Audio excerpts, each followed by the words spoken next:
আসসালামু আলাইকুম। আপনাদের আমন্ত্রণ জানাবো আইডেস্কে। শুরুতেই জানাবো শিরোনাম।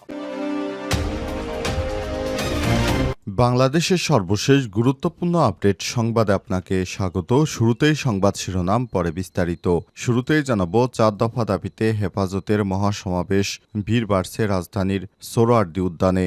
নারী বিষয়ক সংস্কার কমিশন বাতিল সহ ৪ দফা দাবিতে আজ রাজধানী ঢাকায় মহাসমাবেশ করতে যাচ্ছে হেফাজত ইসলাম বাংলাদেশ। সোহরাওয়ার্দী উদ্যানে সকাল ৯টা থেকে শুরু হয়েছে এবং বেলা ১টা পর্যন্ত এই সমাবেশ চলবে। উপলক্ষে সমাবেশস্থলে সোহরাওয়ার্দী উদ্যানে বিশালাকার মঞ্চ তৈরি হয়েছে। এরই মধ্যে এই মহাসমাবেশে আসতে শুরু করেছে দলটির হাজার হাজার নেতাকর্মী। জানাবো একটি অত্যন্ত বড় দুঃসংবাদ। গত একদিনে গাজায় বিমান হামলা চালিয়ে আরও ৩১ জন নিরীহ ফিলিস্তিনিকে হত্যা করেছে দখলদার ইসরায়েলি বাহিনী। এর মধ্য দিয়ে অবরুদ্ধ উপত্যকাটিতে নিহতের মোট সংখ্যা ৫২,৪১৮ জনে পৌঁছে গেল। আজ আল জাজিরার লাইভ প্রতিবেদনে এই তথ্য জানানো হয়েছে। এরপর জানাবো সীমান্তে ট্যাঙ্ক, কামান, গোলা নিয়ে পাকিস্তানের সামরিক মহড়া চলছে। কাশ্মীরের পাহেলগাঁয়ে হামলার জেরে ভারত ও পাকিস্তানের মধ্যে উত্তেজনা ক্রমশই বাড়ছে। এরই মধ্যে ভারতের সঙ্গে সীমান্তবর্তী লাইন অব কন্ট্রোল LOCর কাছে পূর্ণমাত্রার সামরিক মহড়া চালানো পাকিস্তানের সেনারা। বৃহস্পতিবার ট্যাঙ্ক, কামান, গোলা ও তাজা গুলি নিয়ে মহড়া দেয় তারা। এদিকে সৌদি আরবের কাছে ক্ষেপণাস্ত্র বিক্রির অনুমোদন দিলেন ট্রাম্প। মধ্যপ্রাচ্যে চলমান উত্তেজনার মধ্যেই সৌদি আরবের কাছে $৩৫০ কোটি ক্ষেপণাস্ত্র বিক্রির অনুমোদন দিয়েছে মার্কিন যুক্তরাষ্ট্র। আজ মার্কিন প্রেসিডেন্ট ডোনাল্ড ট্রাম্প সৌদি আরব সফরের আগে এই অনুমোদন দিয়েছেন। খবর দ্য বার্তা সংস্থা AFPর। আগামী ১৩ থেকে ১৬ মার্চ সৌদি আরব, কাতার, সংযুক্ত আরব আমিরাত সফর করবেন ডোনাল্ড ট্রাম্প।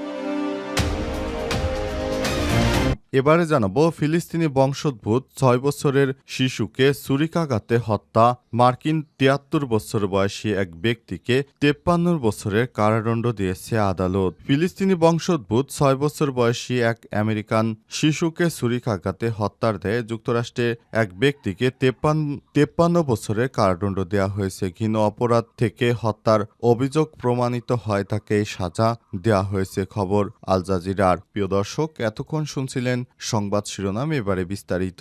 তবে তার আগে বন্ধুরা, অনুরোধ থাকবে এই সংবাদটিতে একটি লাইক দিন। এই চ্যানেলে আপনি নতুন হয়ে থাকলে আমাদের সংবাদটি দেখতে দেখতে চ্যানেলটি সাবস্ক্রাইব করে রাখুন। কমেন্ট করে বন্ধুরা আপনার মূল্যবান মতামত জানিয়ে দিন আপনি বিশ্বের কোন দেশ থেকে বা বাংলাদেশের কোন স্থান থেকে আমাদের সংবাদটি দেখছেন এবং শুনছেন। এবারে বিস্তারিত।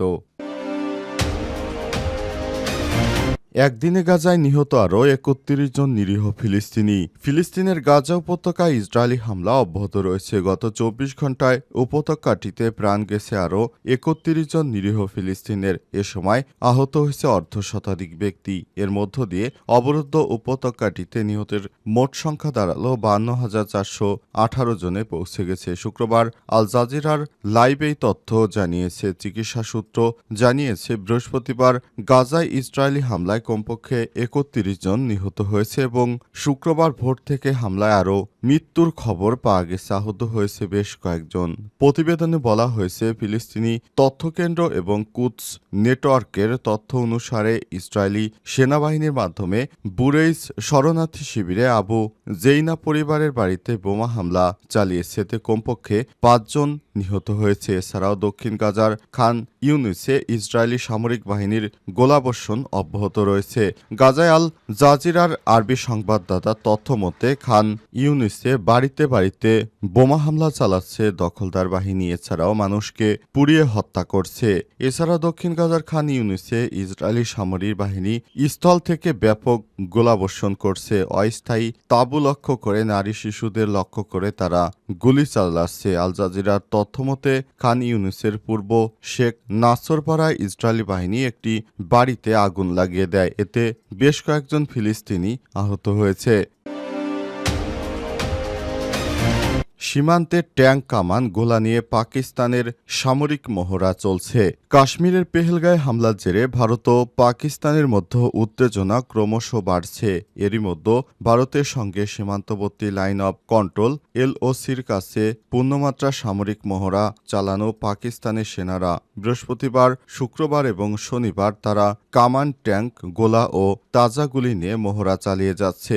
বিশেষ করে ভারতীয় সেনাবাহিনীকে চাপে রাখতে এই পদক্ষেপ নিয়েছে পাকিস্তান সেনাবাহিনী। পাকিস্তান সেনাবাহিনীর সূত্রের বরাতে গণমাধ্যম জানিয়েছে, এই মহড়া শত্রুপক্ষের যে কোনো ধরনের আগ্রাসনকে কঠোর জবাব দেওয়ার জন্য সাজানো হয়েছে। এতে বিভিন্ন ইউনিটের কর্মকর্তা থেকে শুরু করে সাধারণ সেনারা অংশ নেয়। সংবাদ মাধ্যম এক্সপ্রেস ট্রিবিউন জানিয়েছে, বুধবার ভারতীয় সেনারা বিনা উস্কানিতে এলওসি, কেয়ানি ও মন্ডল সেক্টর দিয়ে ছোট অস্ত্র দিয়ে গুলি চালায়। পরবর্তী পাক সেনারা জবাবে ভারতীয় সেনাদের কয়েকটি চেকপোস্ট ধ্বংস করে দেয়। আর এই গোলাগুলিও চেকপোস্ট ধ্বংস করার পরই সীমান্তে সামরিক মহড়ার আয়োজন করা হয়েছে। গত 22 এপ্রিল ভারত নিয়ন্ত্রিত জম্মু কাশ্মীরের পেহেলগামে 26 জনকে গুলি করে হত্যা করে বন্দুকধারীরা। এই ঘটনায় পাকিস্তান পরোক্ষভাবে জড়িত এমন অভিযোগ তুলে ভারত। এরপর দুই দেশের মধ্যে উত্তেজনা তৈরি হয়। ঘটনার পর ভারত পাকিস্তানের সঙ্গে সিন্ধু নদ চুক্তি বাতিল ও সীমান্ত বন্ধ সহ বিভিন্ন পদক্ষেপ নেয়। এর জবাবে পাকিস্তানও ভারতের সঙ্গে সীমান্ত বন্ধ এবং সিমলা চুক্তি স্থগিত করে দেয়। সৌদি আরবের কাছে ক্ষেপণাস্ত্র বিক্রির অনুমোদন দিলেন ট্রাম্প। মধ্যপ্রাচ্যে চলমান উত্তেজনার মধ্যেই সৌদি আরবের কাছে $350 কোটি ক্ষেপণাস্ত্র বিক্রির অনুমোদন দিয়েছেন যুক্তরাষ্ট্রের প্রেসিডেন্ট ডোনাল্ড ট্রাম্প। আর আজ মার্কিন প্রেসিডেন্ট ডোনাল্ড ট্রাম্প আসন সৌদি আরব সফরের আগে এই অনুমোদন দেন। খবর বার্তা সংস্থা রয়টার্সের। তিনি সৌদি আরবে সফরে যাবেন, এর আগেই এই অনুমোদন করেছেন। আগামী 13 থেকে 16 মে সৌদি আরব, কাতার, সংযুক্ত আরব আমিরাত সফর করবেন ডোনাল্ড ট্রাম্প। এর আগে সম্প্রতি প্রাত পোপ ফ্রান্সিসের অন্ত্যেষ্টিক্রিয়ায় অংশ নিতে ইতালির রাজধানী রোমে সংক্ষিপ্ত সফর করেছিলেন ডোনাল্ড ট্রাম্প। এটি ছিল তার দ্বিতীয় মেয়াদে ক্ষমতায় আসার পর মার্কিন প্রেসিডেন্টের প্রথম বিদেশ সফর। যুক্তরাষ্ট্রের পররাষ্ট্র দপ্তর বলছে, ক্ষেপণাস্ত্র বিক্রি নিয়ে সৌদি আরবের সঙ্গে চুক্তির বিষয়টি তারা কংগ্রেসকে জানিয়েছে। এই ক্ষেপণাস্ত্রগুলোর মধ্যে থাকবে দূরপাল্লার 1000 AMA 112 ক্ষেপণাস্ত্র। আকাশ থেকে লক্ষ্যবস্তুতে নিক্ষেপ করার জন্য কোনো আকাশযান থেকে এয়ার টু এয়ার এই ক্ষেপণাস্ত্রগুলো ছোড়া যায়। তেল সমৃদ্ধ সৌদি আরবের সঙ্গে বড় ধরনের বাণিজ্য চুক্তির কথা আগে থেকেই বলে আসছিলেন ট্রাম্প। এছাড়াও ইউক্রেন যুদ্ধ বন্ধ করতে মস্কো ও কিয়েভের সঙ্গে যুক্তরাষ্ট্রের কূটনৈতিক প্রচেষ্টায় গুরুত্বপূর্ণ মধ্যস্থতাকারী হিসেবে ভূমিকা পালন করছে সৌদি আরব। 4 দফা দাবিতে হেফাজতের মহাসমাবেশ, ভিড় বাড়ছে রাজধানীর সোহরাওয়ার্দী উদ্যানে। নারী বিষয়ক সংস্কার কমিশন বাতিল সহ 4 দফা দাবিতে আজ রাজধানী ঢাকায় মহাসমাবেশ করতে যাচ্ছে হেফাজতে ইসলাম বাংলাদেশ।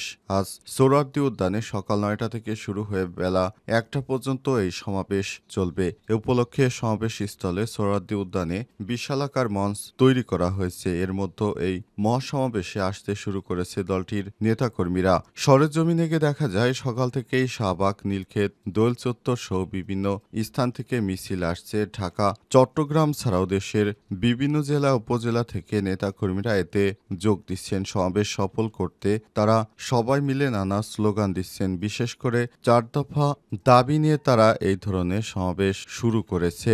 এ উপলক্ষে সমাবেশ স্থলে সোহরাওয়ার্দী উদ্যানে বিশালাকার একটি মঞ্চ দেখা যাচ্ছে। সরেজমিনে দেখা যায়, সকাল থেকেই শাহবাগ, নীলক্ষেত, দোল চত্বর বিভিন্ন দিক থেকে মিছিল আসতে থাকে। ঢাকা, চট্টগ্রাম ছাড়াও দেশের বিভিন্ন জেলা উপজেলা থেকে নেতাকর্মীরা এতে যোগ দিচ্ছেন। সমাবেশ সফল করতে সব প্রস্তুতি শেষ করছে সংগঠনের নেতাকর্মীরা। গত রমজানে ঢাকায় মহাসমাবেশ করার কথা ভাবছিলেন সংগঠনটির নেতাকর্মীরা। তখন রমজানে মাসের শেষ দিকে ঢাকায় বৈঠকে বসেন সংগঠনের শীর্ষ নেতারা, যেখানে মূল ইস্যু ছিল সংগঠনটির নেতাকর্মীদের নামে দায়ের হওয়া বিভিন্ন মামলা প্রত্যাহার এবং শাপলা চত্বরে গণহত্যার বিচার করা। এদিকে গত রোববার ঢাকার কাকরাইলে হেফাজত ইসলামের কার্যনির্বাহী কমিটির সর্বশেষ সভা শেষে সংগঠনের যুগ্ম মহাসচিব মাওলানা মামুনুল হক অভিযোগ করেছেন, নারী বিষয়ক সংস্কার কমিশন শনিবার যে সব সংস্কার প্রস্তাব জমা দিয়েছেন সেখানে আপত্তিকরভাবে ধর্মীয় বিধিবিধান লঙ্ঘন করা হয়েছে। এছাড়াও সংবিধান সংস্কার কমিশনের প্রস্তাবনা থেকে বহুত্ববাদের প্রস্তাব বাতিল করে করে আল্লাহর উপর বিশ্বাস ও আস্থা ফিরে আনার দাবিতে হেফাজত ইসলাম মাঠে নেমেছে। একই সঙ্গে 2013 সালের মতিঝিলে শাপলা চত্বরে হত্যাকাণ্ডের ঘটনার দ্রুত বিচার ও নেতাকর্মীদের নামে হওয়া মিথ্যা মামলা প্রত্যাহার চেয়েছে সংগঠনটি।